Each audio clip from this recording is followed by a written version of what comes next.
अगला सवाल ले लेते हैं। अगला सवाल जो है वो नाम नहीं लिखा उन्होंने। It's general insurance corporation of India, GIC. इनके पास 200 शेयर है जो उन्होंने बाय किया है 440 के स्तर पे। लॉन्ग टर्म व्यू लगते हैं, आपसे नजरिया मांग रहे हैं।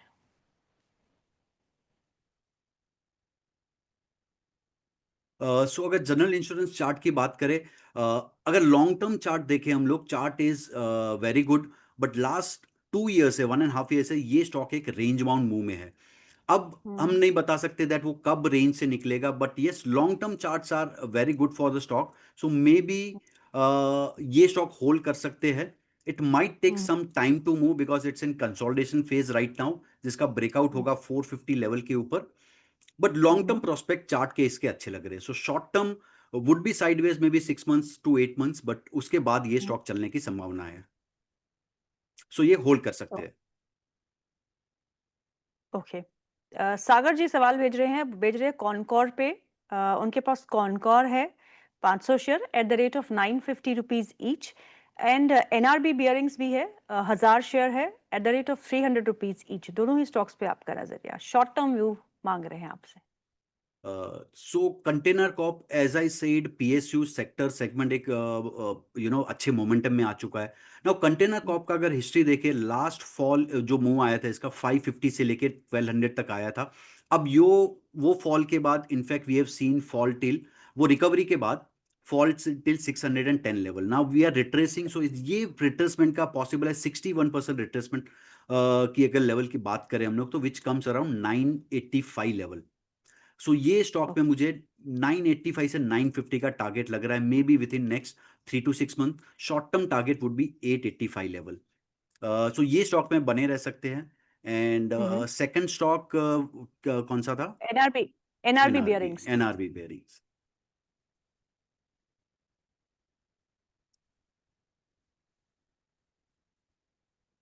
सो NRB bearing also chart is good, ये स्टॉक होल्ड कर सकते हैं। इसका स्टॉप लॉस होगा 240 लेवल।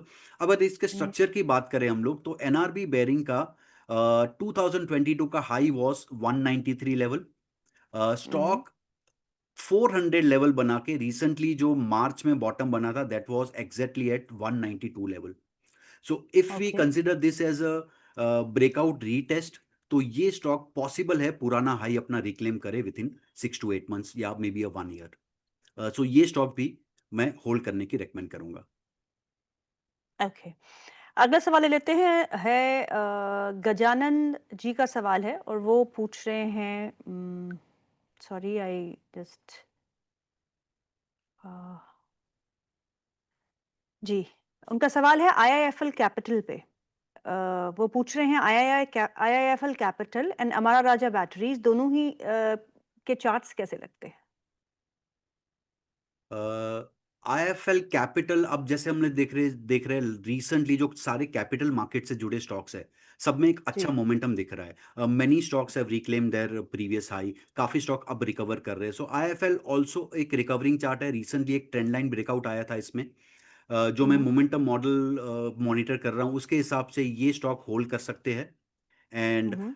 अमर राजा बैटरी, ये स्टॉक में recently I was hoping for a breakout after the result above 1100 level, but because of numbers इसके इतने ग्रेट नहीं थे, तो हमने एक गैप डाउन देखा और वहां से स्टॉक अगेन वीक होना स्टार्ट हुआ। तो ये स्टॉक मैं हम्म। रेकमेंड करूंगा buying only above 1100 level, because clearly ये अपसाइड मोमेंटम में नहीं है स्टिल। इतनी रिकवरी के बाद जो स्टॉक नहीं चला है, तो I wait for a breakout, then only I add that stock. So ये हम्म। स्टॉक हम लोग वेट कर सकते हैं फॉर अ ब्रेकआउट और let it form a base. मुझे लग रहा है इसमें टाइम बेस या प्राइस बेस करेक्शन अभी तक खत्म नहीं हुआ है। So Amar hmm. Raja I wait, but IFL capital, yes, that is a good chart. Okay. Deepak Singh का सवाल है और ये सवाल दो स्टॉक्स पे है। एक कैस्ट्रॉल इंडिया और आलोक इंडस्ट्रीज में क्या करना चाहिए। इन्होंने लिखा नहीं है कि इन्होंने खरीदा है या खरीदना है, but he wants view of charts on Castrol India and Alok industries. So अगर कैस्ट्रॉल इंडिया की बात करें, रिसेंटली फ्यू डेज बैक ये स्टॉक चला था because of some rumours of stake sale in subsidiary. But अगर चार्ट की बात करें, चार्ट पे डेफिनेटली एक स्ट्रेंथ दिखा है। 210 का इसका एक ब्रेकआउट था जो ब्रेकआउट आ चुका है।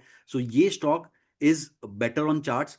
Might take some time to move, but yes, इसका चार्ट स्ट्रक्चर इंप्रूव हो रहा है अब. सो अगर मोमेंटम की बात करें विथ 202 के एसएल के साथ शॉर्ट टर्म के लिए बाय है, एंड लॉन्ग टर्म की अगर बात करें तो अल्टीमेटली 189 के एसएल के साथ लॉन्ग टर्म के लिए भी ये स्टॉक बाय में आ चुका है. But okay. अगर आलोक इंडस्ट्रीज की बात करें, again hmm. This is the stock, you know, I know the history of this stock. Hmm, hmm. This stock moves in a circuit to circuit, and नीचे भी वो वैसे ही आता है. सो हुँ, हुँ। ये स्टॉक का चार्ट पे कुछ इतना ग्रेट व्यू नहीं बन रहा है, बिकॉज रिस्क, अगर रिस्क की बात करें, ये काफी रिस्की स्टॉक हो जाएगा, because from 90 it move to 9 rupees also, जो 50% ड्रॉप था. तो ये स्टॉक मैं, हुँ, मेरी रडार पे नहीं है, and because of the risk मैं कंसिडर नहीं करता हूँ इसको, and I won't be recommending to add this stock. Hmm, hmm. Alok Industries का मुझे पता है क्योंकि एनसीएलटी जब शुरू हुआ था, आईबीसी जब शुरू हुआ था तो RBI had come out with a list of companies, defaulting companies, तो डर्टी डज़न का नाम लिया था, 12 कंपनियाँ करेक्ट. थीं, जहाँ पे जो एनपीएस थे that were more than 1 lakh crore, ऐसे 12 कंपनियाँ थी। बहुत बड़ा आंकड़ा था, I don't remember it correctly now, but Alok industries उसी लिस्ट में शामिल थी और इसको फिर रिलायंस ग्रुप ने शायद खरीदा था, they had yes. Increased and NCLT से निकाला था बाहर।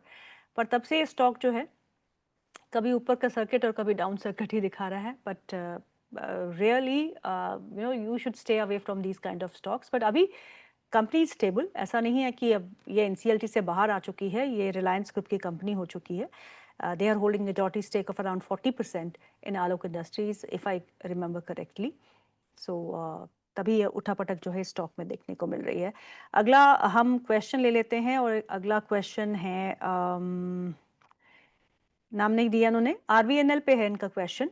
मेरे पास आरवीएनएल के 70 शेयर है at the rate of 470 rupees. क्या जून में इसका क्या टारगेट हो सकता है? आई मीन 470 का बाय प्राइस है इनका, 431 पे कामकाज कर रहा है. इन्होंने बहुत पहले का खरीदा है, करेक्शन जब आई थी शार्प उससे पहले निकले नहीं हैं, प्रॉफिट नहीं बुक किया है और अब लॉस में है. क्या ये मुनाफे में आ सकते हैं? सो जैसे मैंने कहा, आरवीएनएल जो रेलवे सॉरी, सो रेलवे इंडेक्स का पार्ट है. अब आरवीएनएल लाइक अदर स्टॉक, यहाँ पर भी रेलवे स्टॉक में एक फ्लैग पैटर्न बन रहा है. अब ये फ्लैग पैटर्न का ब्रेकआउट होगा अराउंड 440 लेवल के ऊपर. अगर ये ब्रेकआउट आ जाता है, so we might see a target developing higher around even a 520 range. तो यस, ओके. इनका प्राइस, जो कॉस्ट प्राइस है वो डेफिनेटली आ सकता है. अगर ये रुके रहे ये स्टॉक में, तो इन्हें मुनाफा भी हो सकता है, बिकॉज एक नया मोमेंटम डेवलप हो रहा है ये एंटायर सेक्टर में. Because I give a high weightage जब एक पूरे सेक्टर में मोमेंटम डेवलप होता है, not because of some news based event, but structural एक जब स्ट्रेंथ आता है पूरे सेक्टर में, द डिफेंस में जैसे हमने स्ट्रेंथ देखा था, तो that is a really, you know, sustainable strength, और जो काफी अच्छा प्रॉफिट दे सकती है. करेक्ट. अगला सवाल है अनीस अहमद का. मैम मेरे पास 10,000 रुपए हैं, प्लीज कोई एक शेयर बता दीजिए जो मुझे बाय करना चाहिए. तो क्या सजेस्ट करेंगे आप योगेश जी? सो अब सिर्फ अगर 10,000 रुपए है, it's difficult to, you know, pick one stock. Hmm. But I don't know, see क्या होता है स्टॉक रेकमेंड करने के लिए, I need to know the risk appetite क्या है पर्सन हम्म. का, and what is his total capital जिसका certain percentage he is going to, you know, deploy, you hmm. Know, in this segment. But अगर एक हम्म. Stock की अगर मैं बात करूं, मुझे एक स्टॉक इन्हें रेकमेंड करना होगा, तो मैं कोई स्टेबल स्टॉक इन्हें सजेस्ट करूंगा. So probably he can deploy into जहां मुझे अच्छा पोटेंशियल लग रहा है, हम्म. जो स्टेबल कंपनी है, तो I recommend Engineers India to him. Okay. Because ये अगर स्ट्रक्चरल चार्ट की बात करूं, मुझे काफी लंबा टारगेट लग रहा है इंजीनियर्स इंडिया में for a long term. Okay. Mister Vaghela का सवाल है, वो कहते हैं इन्फोसिस नीचे कहाँ तक आएगा, प्लीज देख के बताएं. सो इन्फोसिस चार्ट की अगर बात करें, ओके, हम्म. सो ये क्लियर एक शॉर्ट टर्म में I will say down trend में है. बट अगर लॉन्ग टर्म चार्ट देखें लास्ट 5 इयर्स का, ये इसमें एक रेंज है, जो रेंज 1200 से 1900 तक का रेंज है. So bottom, I see worst case scenario in this stock could be a 1200 to 1250, जहां से एक हम्म। स्ट्रक्चरली अगेन एक बाउंस आ सकता है. Now this sector is very dependent on the US market. US के जो न्यूज होते हैं, नास्टेक कैसे मूव करता है, यूएस हाँ। साइड पे क्या डेवलपमेंट हो रहा है, because largely link to the US economy. Correct. So because of that again numbers भी इसके काफी वोलेटाइल हो रहे हैं recently. So worst case scenario I am seeing here is 1200 to 1250. वो रेंज पे एक अच्छा लॉन्ग टर्म बाय पिक ये बन सकता है. ओके। किरण नायकवाड का सवाल है, वो पूछ रहे हैं JWL के बारे में, जुपिटर वैगन्स लिमिटेड के बारे में। उनके पास 370 के खरीद है और आज ये स्टॉक 410 के लेवल्स पे चल रहा है। पूछ रहे हैं कि सेल करना चाहिए या होल्ड करके रखें। सो जुपिटर वैगन्स में आई सी मुझे 450 तक का टारगेट लग रहा है in this rally. But again वहां पे एक फ्रेश ब्रेकआउट लगेगा to move the further, because as compare to other railway stock इसका चार्ट उतना स्ट्रॉन्ग नहीं बना है अभी तक. बट 450 का लेवल मुझे दिख रहा है यहाँ पर, तो वो होल्ड कर सकते हैं टिल 450.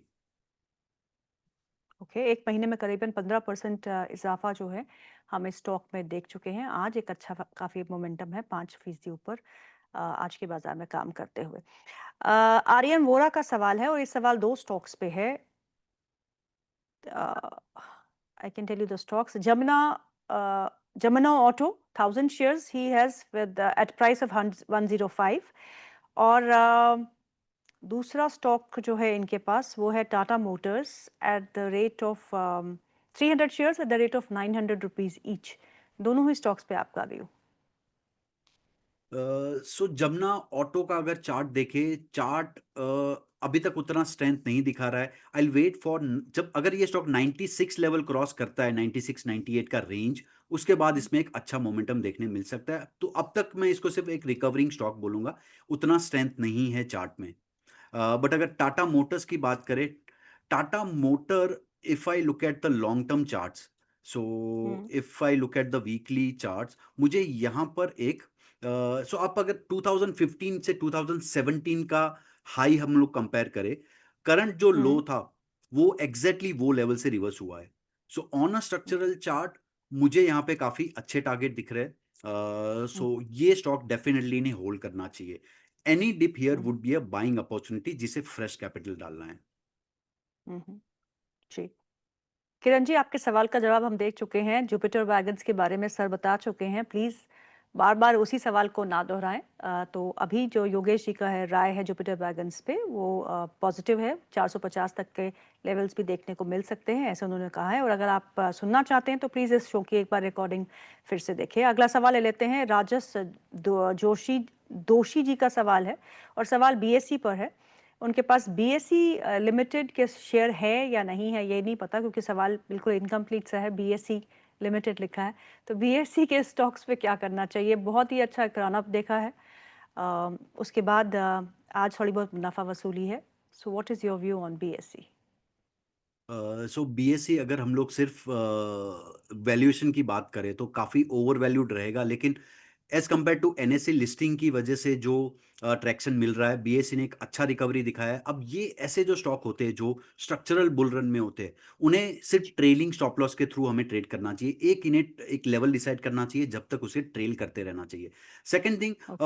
ऑब्वियसली यहाँ पे न्यूज रिलेटेड, अब अगेन जो एनएससी, बिकॉज यहाँ पे एक और बेनिफिट मिला है बीएससी को, जो वॉल्यूम गेन किया है बीएससी ने because of the expiry fights. अब correct. NSE again going for a Tuesday expiry, so अगर एनएससी को वो अप्रूवल मिलता है, that would again be a some negative for BSE, तो वो न्यूज का भी एक इम्पैक्ट आ सकता है.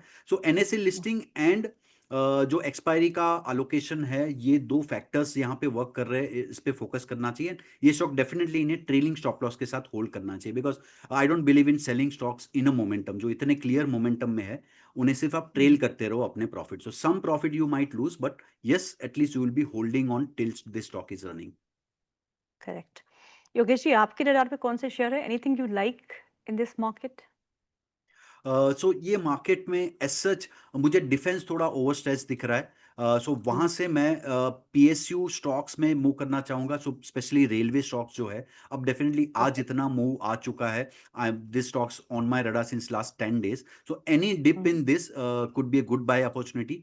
पीएसयू हुँ, बैंक्स मुझे अभी भी अगर rate cut depend on rate cut कैसे आता है, बट पीएसयू बैंक्स में एक ट्रैक्शन बिल्ड होते दिख रहा है। Canara bank, union bank, state bank, इनमें एक अच्छा मोमेंटम बिल्ड हो रहा है। सेकंड मैं इंश्योरेंस हुँ, स्पेस देखना चाहूंगा, जहां पे एचडीएफसी लाइफ, एसबीआई लाइफ, ये दो hmm, stocks I be focusing on.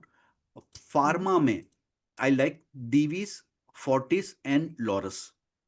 So these are okay. the stocks which are on my radar, and FMCG एक डिफेंसिव स्टॉक में लेना चाहूंगा, दैट इज अ नेस्ले।